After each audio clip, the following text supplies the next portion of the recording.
Ben, you've had a few enjoyable days ahead of you. How's this one stack up? Yeah, we've been pretty good at this ground over the last few years. This game, I think, going to the last hour on day 5, I think, just shows how good the quality of cricket was from both teams. We've came out with the win here, but to go all the way to the wire like we have done, it just shows that two pretty good teams going up against each other, and was a great start to the series. As good as the chase was today, it was a standout to this one. The way that they got to 430 for 3 or something and 300 for 4. They got away in both innings, and I guess you never believed it was gone. No, definitely not. There's been a lot of skill that's obviously been required from this team this week to be able to come out on top like we have done. But I think one thing that we've done so well this week is our attitude and commitment to turning up every day, and also every session, in particular when we had the ball in our hand and out in the field. Sometimes when you have been out in the field for a long time, it's very easy to sort of wait for things to happen, but that's all we tried to focus on. Was when we had the ball in our hand, it was about running in and making sure that all you're thinking was you were going to be the person to blow this game open, and at any point that could happen. It was obviously a very good wicket for batting on. I think the high scores have shown that, but some other pivotal moments in the game, obviously, there will be people who get the headlines here, but the way in which we were able to knock the Indian tail over very quickly on 2 occasions was also a massive reason to why we were able probably to restrict them to a score that we definitely felt comfortable to be able to chase, but we didn't allow it to get above into 450, 500, which India could easily have done. But yeah, I think as well as skill, there's been a huge contribution of our attitude and commitment to what we needed to do every single day in every single session. And speaking of the headlines, it's Ben Duckett's turn today. Does he know how good that was today? Have you told him? Yeah, he definitely does. Chasing 370 like we were, you always want to get off to a good start. You obviously, the least amount of wickets that you lose early on is obviously crucial, but the way in which Zach and Ben play the game at the top of that order for us is huge, in particular at moments like this. Being 100, I think it was 160, 170 they put on without a wicket, was a great start for us. And I think the way that Zach played as well was huge. They complement each other so well. Left hand, one's a giant, one's not. So it's very hard for bowlers to settle in, and when they both get going, it's hard to find any rhythm. I'm sure you can ask the bowlers opposition that they can be a nightmare when they're in for a long period of time. So, Ducky's got the 149, but I think Zach's 70 as well was so important, and I thought he read the situation very well, knowing that sort of Ducky was getting away and was able to put the pressure back onto them. But yeah, that opening partnership for us at the top's been very, very good over the last couple of years for us. We'll go Mel, Chris, and then Stefan. Sort of following on from that, the whole way through, people have been sort of assuming that the way you play is about attack. And you've always said it was about absorbing pressure at times and counter-attacking. But was that whole chase almost the perfect template of batters who assess not just the conditions, but the pitch, the ball, and the bowlers who are on, and then really riding those 2 different modes? Yeah, I think so. I think when you're chasing a score down, you're obviously looking at knocking the runs off in whatever situation and whatever conditions that you face with. The first and foremost thing that you have to think about is how am I going to score runs on this wicket? And I thought everyone who went out there, and got runs, read the situation and the way to be able to score runs on that wicket very, very well. The wicket sort of was consistently good, but every now and again it would just do something different to keep the bowlers interested in. And I thought the way that we read the situation, and in particular with the Indian bowling changes as well, I thought was quite obvious to see that when the person was out there, chose the moment to actually put the pressure back onto the Indian bowling attack. And it was purposeful, but then also on the other side, it was quite obvious to see that this is a moment where the games could sort of swing, and we were able to assess that very quickly out there in the moment and hold off that pressure that India were putting on, if that makes sense. And so yeah, to be able to knock that total off 5 down was pretty impressive. And just on the toss, the decision of the toss, how much of that was that you thought they might do a little bit more on that first day, and how much was the idea of what you know about chasing here in the 4th innings? No, it was about like you never know what a wicket's going to play like half an hour before any cricket's been on it.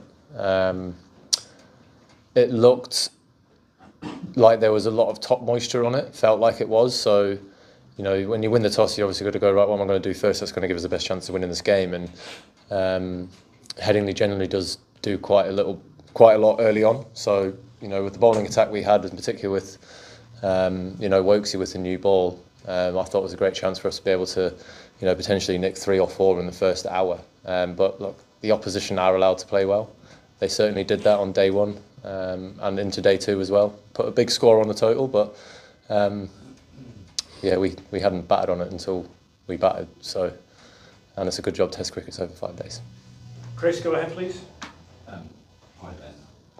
Given the control that the team showed today in the chase and the fact that you're captain now, does this win feel more satisfying for you than that one against the Aussies here 6 years ago? Look, winning any Test match against any opposition's satisfying.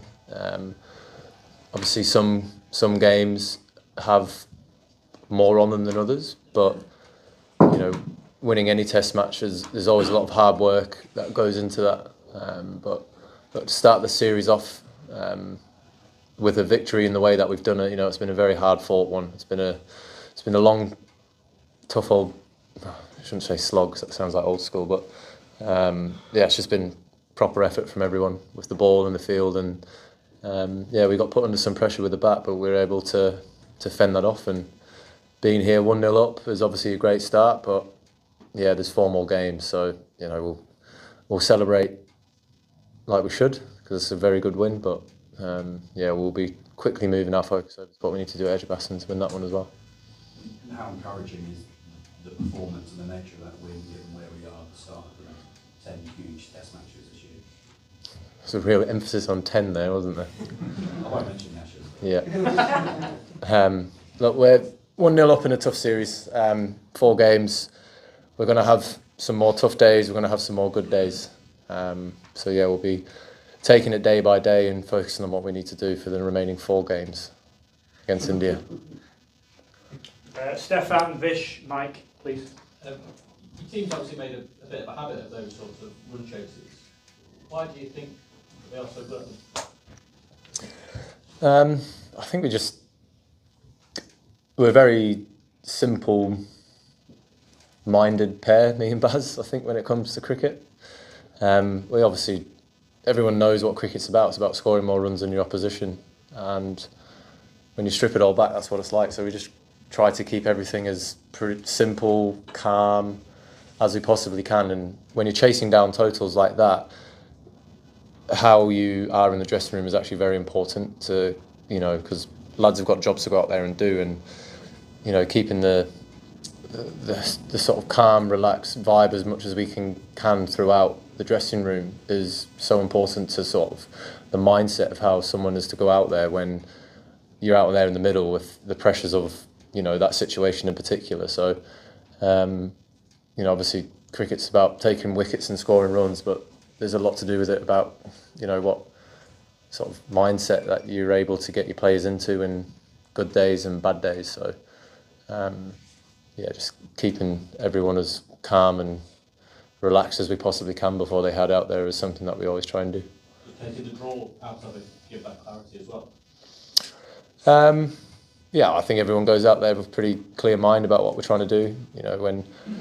When we're faced with that situation there where time wasn't really an issue, it was pretty simple yesterday. It was, if we bat the overs that is left in this game, we will win this game just because of how quick this ground is at scoring. I don't know what the run rate throughout the whole week's been, but I'm presuming it's probably been over 4 and over anyway, without any team really doing anything, bar Rishabh. It's just a very, very quick scoring ground, and you don't really need to try and do too much to be scoring it 3.5, 4 runs and over anyway. So one each going forward, Vish, Mike, and then we'll take two on this side. Go ahead, Vish. Hi Ben. What's it like watching Ben? Because I suppose even from up here, you know, he was reverse sweeping, Jide did really well, and then you go out there and you're finding it quite difficult. In fact, despite the fact that it's a shot that you play, I feel like he just makes the game look easy for us. Is that kind of similar to when you're watching? Yeah, particularly when you get faced with conditions that are, you know, suiting spinners. Watching how Ben Duckett goes about his business is actually, particularly myself, I'm left-handed, twice the size mine, but still something I try and do. I actually spoke to him when we came off for that tea break, rain break, whichever one it was. Look, he's one of the best in the world at doing, you know, reverse sweeps, and he's a fantastic player of spin, in particular about, you know, really tricky surfaces. So, yeah, I actually just had a little word with him about what he thought I could potentially look at doing a little bit better to give myself a better chance. But it's quite simple when you're in those there, and you just feel like if you're looking to sort of either just get forward or get back and, I don't know, try and manipulate on the leg side, it just felt like, yeah, any chance you could get out. So, yeah, just going in with a clear game plan around putting Jide under pressure there with my reverse sweeps is something I went out there with, and yeah, it was difficult conditions, but again, just goes back to being clear and confident in what I needed to do to try and knock those runs off. Mike in the corner, yeah. Ben, I think it's fair to say there wasn't unanimous agreement with your decision to bowl first. Can I just double check, was there any stage in the first day and a bit where you thought to yourself, this isn't quite going according to plan, or did your belief remain unshakable throughout the 5 days? Test matches played over 5 days, so imagine thinking that way at the end of day one before we've even had a chance to bat on a wicket. Dave, and then we'll finish off with the gentleman here in front. Hi Ben. Ben Duckett was quite a bold selection at the time, one of many this team made when he came back into the team as opener, but how impressed have you been with him in general, and is he just getting better and better from what you've seen?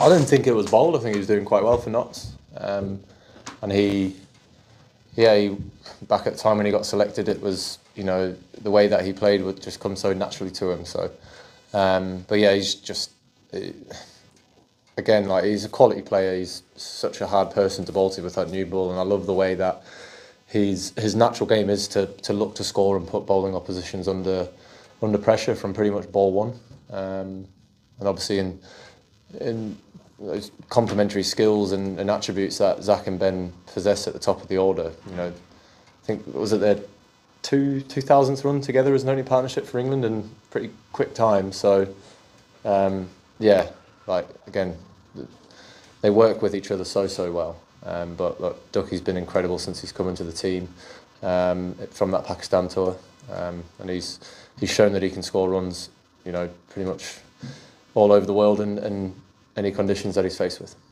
Last one, Crick Buzz, go ahead. Yeah.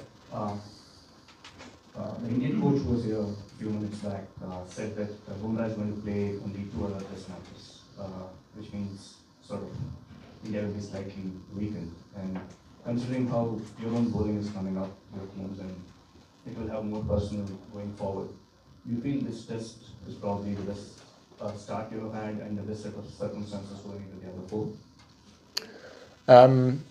No, yeah, there was obviously whispers around Bumrah only playing 3 games. So he's as I said, he's a great bowler, great player, very important player for whoever he plays for. Yeah, his decision to play 3. It's not Okay, a problem. we're done. Thank you. Cheers, Ben.